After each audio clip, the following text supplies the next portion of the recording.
মামাটা সবসময় মেকআপ বলে রাক্ষসী মেকআপ, ওইসব না বিয়েতে বলে সব বিয়েতে রাক্ষসী মেকআপ করে, মানে সেই রকম মেকআপ জিনিসটা ভালো করে দেখেনি, কিন্তু এটা দেখে তো বললো না পিয়ালিকে খুব সুন্দর লাগছে। তোমার মেকআপ দেখে বলেছে? হ্যাঁ হ্যাঁ হ্যাঁ। পিয়ালিকে নাম্বার দিয়েছে মানে আমরাও নাম্বার দিয়েছি। ইদানিংকাল যখন আমার কাছে ফোন আসে ক্লাসের এনকোয়ারির বিষয়ে, একটা জিনিস আমি দেখেছি, অনেকে জিজ্ঞাসা করে আচ্ছা ম্যাম ওখান থেকে কি প্লেসমেন্ট দেওয়া হবে?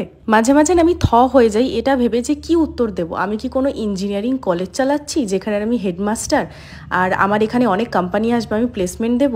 আমিও তো একসময় মেকআপ শিখেছিলাম, কই আমার মাথায় তো এরকম উদ্ঘট চিন্তাভাবনা আসেনি যে যার কাছে শিখতে যাচ্ছি সে কি আমাকে প্লেসমেন্ট দেবে।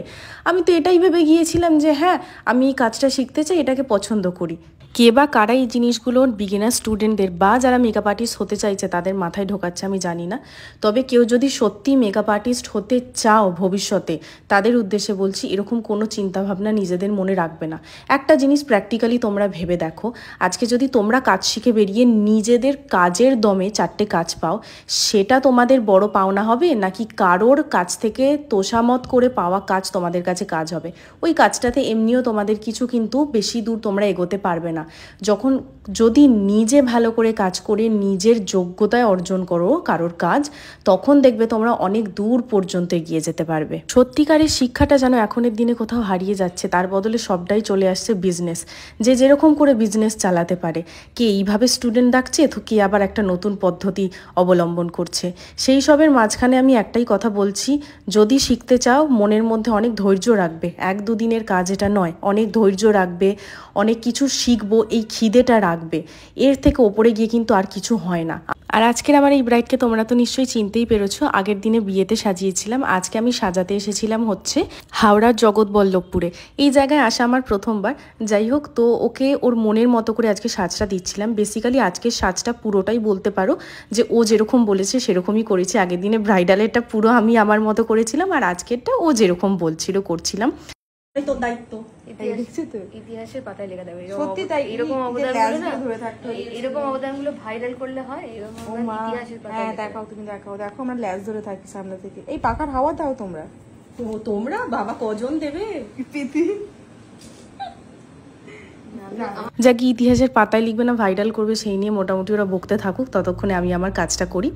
আজকে তোমাদেরকে যেরকম বললাম মেকআপটা তো ওর পছন্দে করেইছি, এবং হেয়ার স্টাইলে কিন্তু ওর একটা পার্টিকুলার প্রেফারেন্স ছিল যেটা আমাকে বহু আগে থেকে জানিয়েছিল, তো সেই অ্যাকর্ডিংই করছিলাম। শুধুমাত্র চোখের নিচে যে কাজলটা পরানো দেখছো ওইটা আমি ওকে সাজেস্ট করেছিলাম যে তুমি আজকে এইভাবে কাজল পরে দেখতে পারো, আগের দিনের থেকে লুকটা একটু অন্যরকম হবে।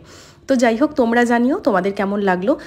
আজকে মোটামুটি খুব সফটের ওপরে তোমরা আশা করছি দেখে বুঝতে পারবে ওর মেকআপটা হয়েছিল, আর ওকে দেখতেও লাগছিল ভীষণ সুন্দর।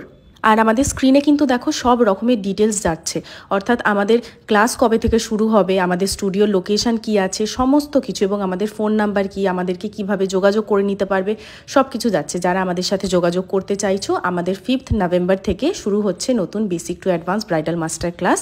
আর আমার ব্রাইডকে দেখতেই পাচ্ছো আজকে একটা মেসি বার্ন করা হয়েছে, যেটা ওর খুবই পছন্দ ছিল এবং ওর খুব ভালো লেগেছিল, যেটাতে আমার সব থেকে বেশি ভালো লাগলো। তোমাদের কেমন লাগলো না লাগলো সেটা তো অবশ্যই জানিও। যারা আমার কাছে ব্রাইডাল সাজতে চাইছো নিজেদের ডেটে, তারাও কিন্তু আমাদেরকে সেম নাম্বারে যোগাযোগ করে নিও। আমাদের স্টুডিওর লোকেশন সিঙ্গুর, এবং দেখা হচ্ছে এইরকমই সুন্দর সুন্দর নতুন ভিডিওতে। অবশ্যই কিন্তু জানিও লুকটা কেমন লাগলো, এবং এই যে শিক্ষা নিয়ে যে প্রসঙ্গটা আমি আজকে তুললাম, যেটা আমার মতো হয়তো বহু মেকআপ আর্টিস্ট ফেস করে, এই বিষয়ে তোমরা কি মনে করো সেটাও আমাকে কমেন্টে জানিও। টাটা।